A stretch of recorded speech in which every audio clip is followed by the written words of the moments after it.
नमस्कार दोस्तों। आज की ये सामाजिक कहानी आपको बहुत पसंद आएगी।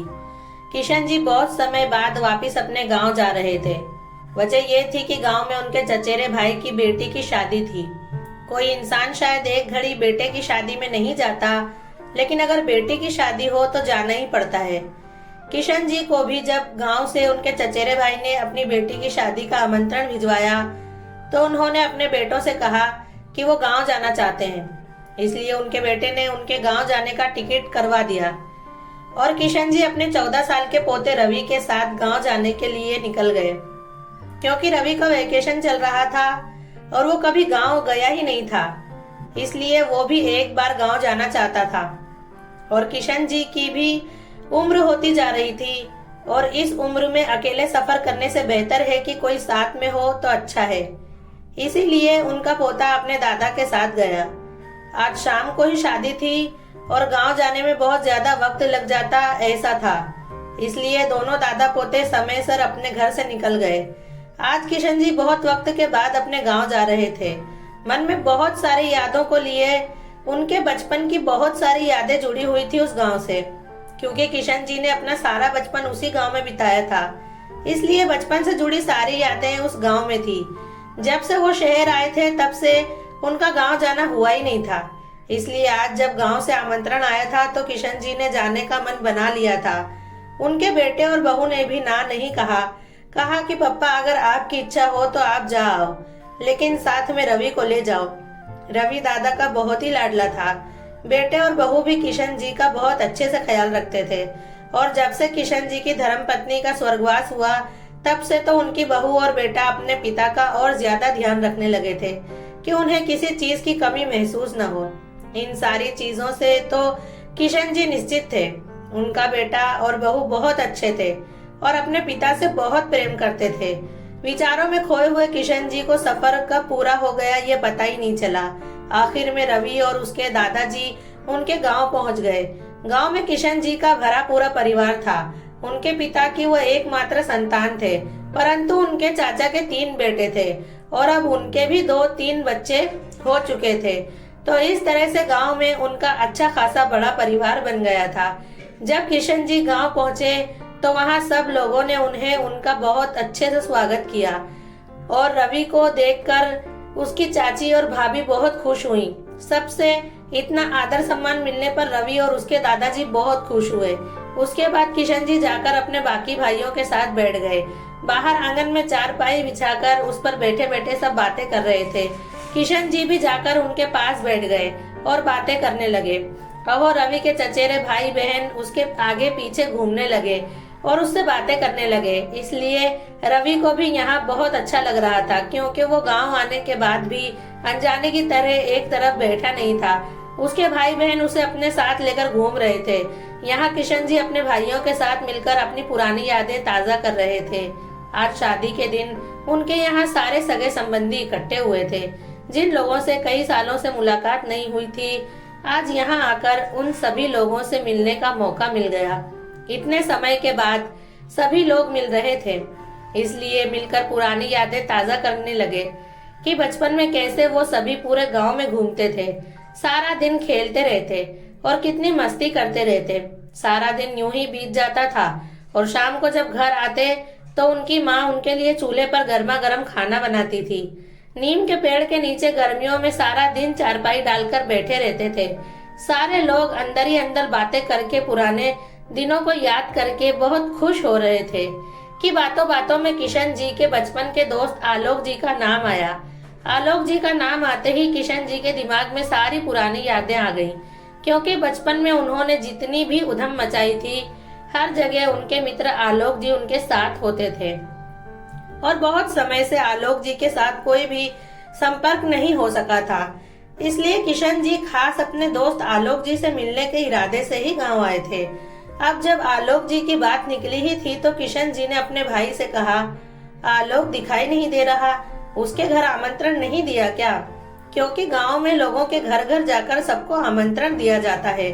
उसके बाद प्रसंग में शामिल होने के लिए सभी लोग आते हैं। इसलिए किशन जी ने पूछा तो उन्हें पता चला कि आमंत्रण तो भिजवाया था, लेकिन पता नहीं क्यों आलोक जी क्यों नहीं आए।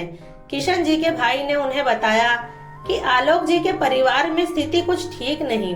उनके बेटे बहुत ही नालायक निकले, अपने पिता का जरा भी मान सम्मान नहीं रखते, हमेशा अपने पिता को गुस्से में सामने जवाब देते रहते हैं। और बेचारा आलोक भी ज्यादा कुछ कह नहीं सकता, कुछ कहे तो भी कोई सुनता नहीं, हमेशा बस बड़बड़ाता रहता है। और उसके बेटे और बहू में से कोई भी उसकी बात सुनता नहीं है। ज्यादा कुछ कहे तो सामने उसे ही चार बातें सुनाकर चले जाते हैं। एक दिन मिला था बेचारा, तब अपनी दुख भरी कहानी सुनाई। जब किशन जी ने अपने बचपन के दोस्त की ऐसी स्थिति के बारे में सुना तो उन्हें बहुत ही दुख हुआ और वो बोले, कल जैसे ही मुझे समय मिलेगा एक बार आलोक के पास जाकर उससे मिलना चाहता हूँ। आखिर मैं भी जानना चाहता हूँ कि उसके बेटे और बहू का व्यवहार उसके प्रति इतना बदल गया, क्योंकि शुरुआत में तो सब कुछ बहुत अच्छा चल रहा था। बेटा और बहू उसका बहुत ही ध्यान रखते थे, फिर अचानक ऐसा क्या हो गया। देखते ही देखते शाम हो गई और घर आंगन में बारात पहुंच गई। बहुत ही धूमधाम से किशन जी और उनके परिवार वालों ने अपनी बेटी को विदा किया। बेटी की विदाई के बाद परिवार में सभी थक कर उदास थे और सो गए। और वैसे भी बेटी की विदाई के बाद तो पूरा घर सूना ही हो जाता है। ऐसे ही किशन जी का भी पूरा घर बिल्कुल सूना पड़ गया था। सभी लोग थक कर सो गए थे। दूसरे दिन शाम को जब सारे काम पूरे करके फ्री हो गए तो किशन जी अपने दोस्त आलोक जी के यहाँ पहुँच गए। साथ में उनका पोता रवि भी गया। वो लोग जब आलोक जी के यहाँ पहुँचे तो आलोक जी के दोनों बेटों ने उनके पैर छूकर उन्हें प्रणाम किया। तुरंत ही दोनों बहुएं अपने कमरे से निकल कर आई और किशन जी के पैर छूकर आशीर्वाद लिया। सभी लोगों ने उनके साथ बहुत अच्छा बर्ताव किया। थोड़ी ही देर में बहुओं ने चाय नाश्ते की व्यवस्था की और आलोक जी के बेटों ने किशन जी को चाय नाश्ता निकाल कर दिया। किशन जी आलोक जी के साथ चाय नाश्ता करते करते बातें करते रहे। फिर आलोक जी के दोनों बेटे अपने काम पर जाने के लिए निकल गए और बहुएं भी किशन जी के लिए खाना बनाने की तैयारी में लग गईं। जब किशन जी को थोड़ा एकांत मिला तो उन्होंने आलोक जी से सारी बात पूछनी चाहिए, जो भी अपने भाइयों से उन्होंने सुनी थी। किशन जी ने आलोक जी से कहा, और बता आलोक, क्या चल रहा है और काम धंधा कैसा चल रहा है। तो आलोक जी ने कहा, काम धंधा तो ठीक ही चल रहा है और बाकी तो बस जिंदगी के दिन जैसे तैसे कम होते जा रहे हैं। फिर किशन जी कहने लगे, ऐसा क्यों कह रहा है आलोक कि जिंदगी के दिन जैसे तैसे निकलते जा रहे हैं। अरे तेरे बेटे तो कितने अच्छे हैं, तुझे तो किसी भी चीज की कमी महसूस नहीं होती होगी। तब आलोक जी बोले, अरे किशन, तुझे क्या पता कि हकीकत क्या है।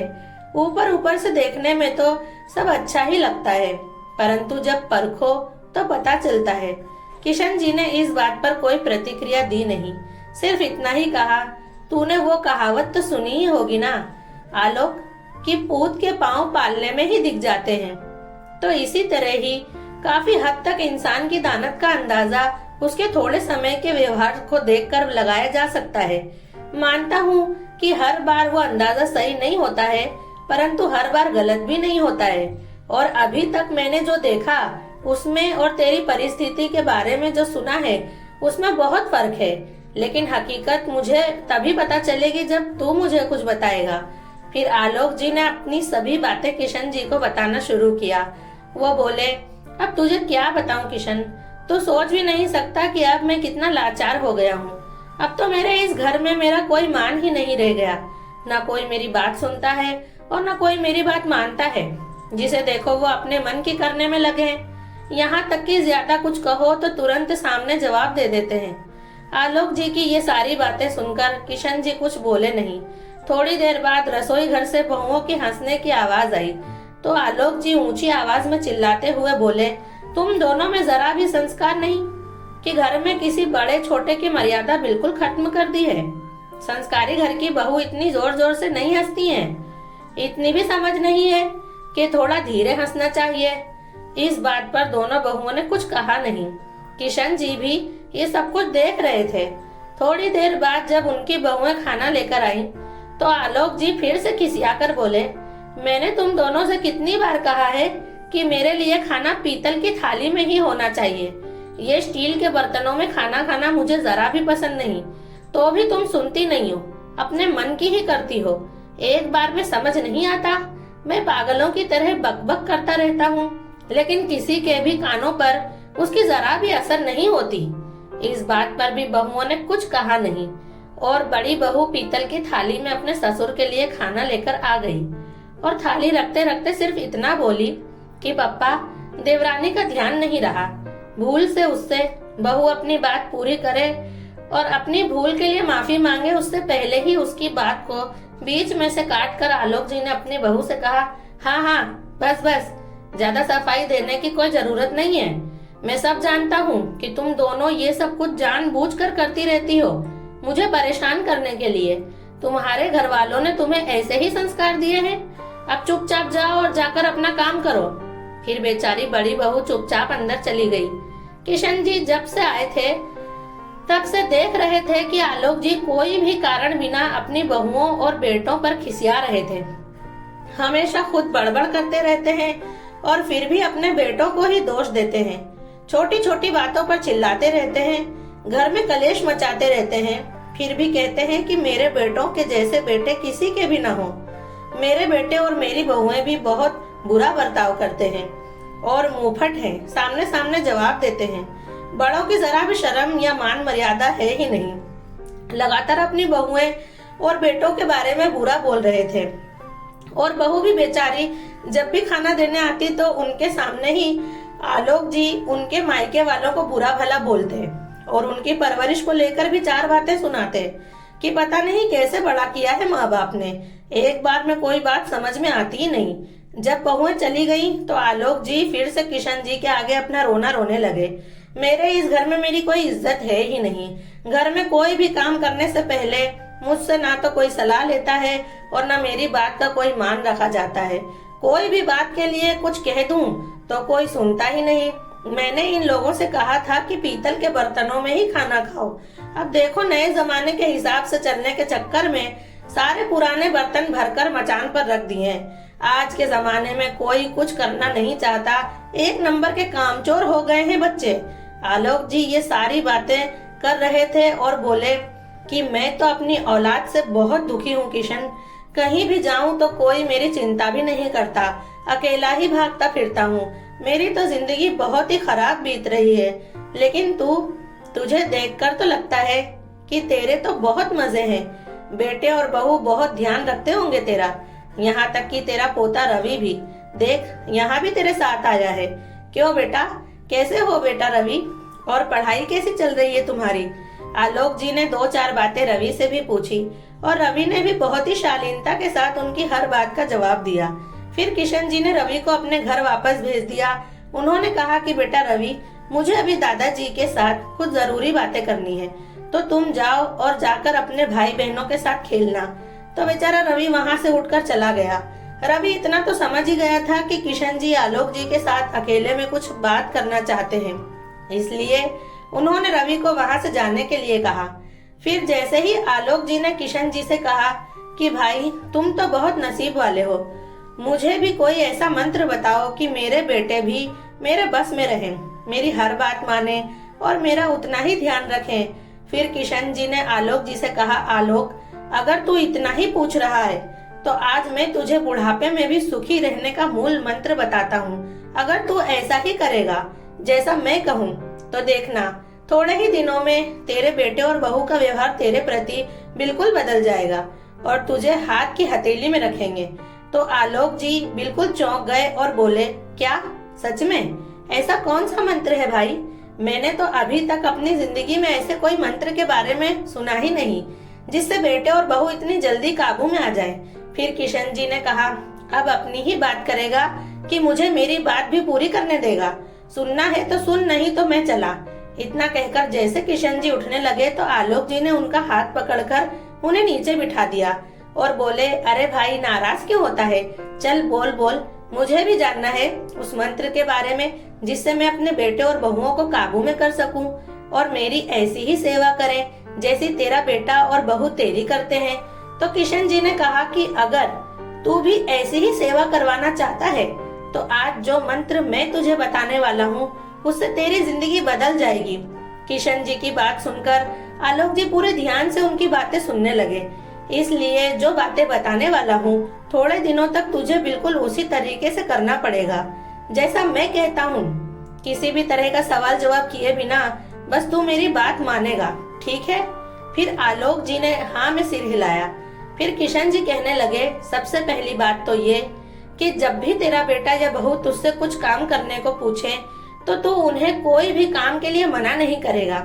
उल्टा ये कहेगा कि बेटा तुम खुद भी बहुत समझदार हो, कुछ सोच समझ कर ही फैसला करोगे और सही निर्णय लोगे, इसलिए जैसा तुम्हें ठीक लगे वैसा ही करो। कोई भी सवाल जवाब किए बिना तुझे ऐसा ही करना है, ठीक है आलोक? तो फिर आलोक जी ने भी सिर हिलाकर हाँ कर दी। आगे किशन जी ने कहा, दूसरी बात, जब भी तेरी बहू अपनी मर्जी से कोई भी कपड़े पहने और अपनी मर्जी से कुछ भी बनाए तो तुझे उन पर जरा भी गुस्सा नहीं करना है। उल्टा इतना ही कहना है कि बेटा बुढ़ापे में मुझसे ये सब नहीं खाया जाएगा, तुम्हारा जो भी मन हो वो तुम बना लेना, बस मेरे लिए सादी खिचड़ी या सब्जी रोटी बना देना। अगर तेरी बहू और बेटे कहीं बाहर घूमने जाएं तो तू उन्हें कभी भी रोकेगा नहीं, क्योंकि अगर तू ऐसा करेगा तो वो लोग दूसरी बार तुझसे छुप कर बाहर जाएंगे। उससे बेहतर यह है कि वो लोग कभी भी तुझे कहीं जाने से पहले बता दें, तो तू खुद ही जाने के लिए कहना है। जब भी तेरी बहू अपनी इच्छा अनुसार कोई भी कपड़े पहने तो तू उन्हें सिर्फ इतना ही कहना कि बेटा इस घर की मान मर्यादा और आबरू तुम्हारे हाथ में है। बस ये बात समझकर और सोचकर हर काम करना, क्योंकि तू जबरदस्ती किसी से भी कोई काम नहीं करवा सकता है। और तेरे पोता पोती जब भी तुझे साथ में खेलने को कहें या तो घर में थोड़ा ज्यादा आवाज या मस्ती करें तो तू उन पर चिल्लाने के बजाय थोड़ी देर के लिए तू खुद उनके साथ खेलना। उसके बाद उन्हें पढ़ाई करने के लिए या तो आराम करने के लिए भेज देना, जिससे वो एक बार में ही तेरी बात मान जाए। और अगर तेरी बहू सर पर पल्लू ना रखे तो भी कोई फर्क नहीं पड़ता आलोक, क्योंकि मेरी बहू कभी भी मेरे सामने सिर पर पल्लू नहीं रखती। अब तो गांव में भी कोई सिर पर पल्लू नहीं रखता। तूने अपनी बहू को मामूली सी छोटी छोटी बातों पर इतना कुछ सुना दिया, उनके हंसने की आवाज तुझे यहाँ तक सुनाई दे गई और इस बात पर तूने उन्हें कितनी सारी बातें सुना दी। हम कितनी देर से बातें कर रहे हैं, आवाज तो उन्हें भी आता होगा ना, लेकिन उन्होंने हमें कुछ भी नहीं कहा। और दूसरी एक बात, और तू मुझे एक बात बता, अगर तेरी बेटी होती और वो तेरे सामने हंसती तो क्या तब भी तू उसे भी इस तरह से बातें सुनाता? एक बार अपनी बहू को बहू नहीं बल्कि अपनी बेटी मानकर देख। वो तुझे अपने पिता की तरह प्रेम न करे, तेरा सम्मान न करे तो कहना। किशन जी की बातें सुनकर थोड़ी देर के लिए आलोक जी चुप बैठ गए। किशन जी ने आलोक जी से कहा, अब किसी भी तरह की चूं चां किए बिना तुझे मेरी हर एक बात माननी पड़ेगी और 1 महीने के बाद मैं तुझसे खुद बात करूंगा और तब तू मुझे बताना कि क्या तेरे बेटे और बहू के बर्ताव में कोई फर्क आया है या नहीं। ये सारी बातें करने के बाद किशन जी खाना खाने के लिए चले गए। वो जिस शादी समारोह में आए हुए थे अब वो पूरा हो चुका था, इसलिए दूसरे दिन सवेरे ही वो रवि को साथ लेकर शहर जाने के लिए रवाना हो गए। यहाँ आलोक जी किशन जी की कही हुई हर बात का पालन कर रहे थे। अगर बेटे और बहू को बाहर जाना होता, घूमने के लिए, बाहर खाने के लिए या तो फिर पिक्चर देखने के लिए, तो वो उन्हें कभी भी रोकते नहीं। और इसलिए अब उनके बेटे और बहू हर जगह उनसे बात करने के बाद जाते हैं, फिर भले ही वो बाजार जाने की हो या बच्चों के स्कूल जाने की हो या तो कहीं घूमने जाने की हो। इस तरह से किशन जी की बात मानकर उन्होंने अपनी बहुओं को अपनी बेटी जैसी मानकर छोटी छोटी बातों पर और छोटी छोटी गलतियां हो जाने पर उन्हें बातें सुनाने के बदले प्रेम से समझाना शुरू किया। अब तो धीरे धीरे घर में सब कुछ बदलने लगा। पोते और पोतियां जो अपने दादा से बहुत डरते थे, वो जब भी खेलते तो आलोक जी भी बच्चे की तरह उनके साथ खेलने लग जाते। थोड़ी देर खेलने के बाद वो उन्हें कहते कि बेटा मैं बहुत थक गया हूँ खेलते खेलते, तो तुम लोगों पढ़ने बैठ जाओ, हम कल फिर खेलेंगे। तो उनके पोते और पोती एक बार में ही उनकी बात मान लेते थे। ये सब देखकर आलोक जी भी बहुत खुश हो गए। अब तो उनके घर में सुख शांति रहने लगी। बहुओं से भी कभी कभी कोई भूल हो जाती तो अपने ससुर से 4 बार माफी मांग लेती और आलोक जी भी उन्हें पहले की तरह हर तरह बातें सुनाने नहीं लगते। देखते ही देखते घर में इतना बदलाव आ गया कि घर में हर बात आलोक जी के अनुसार ही होने लगी। हर चीज के लिए उनके बेटे उनकी रजामंदी लेने लगे।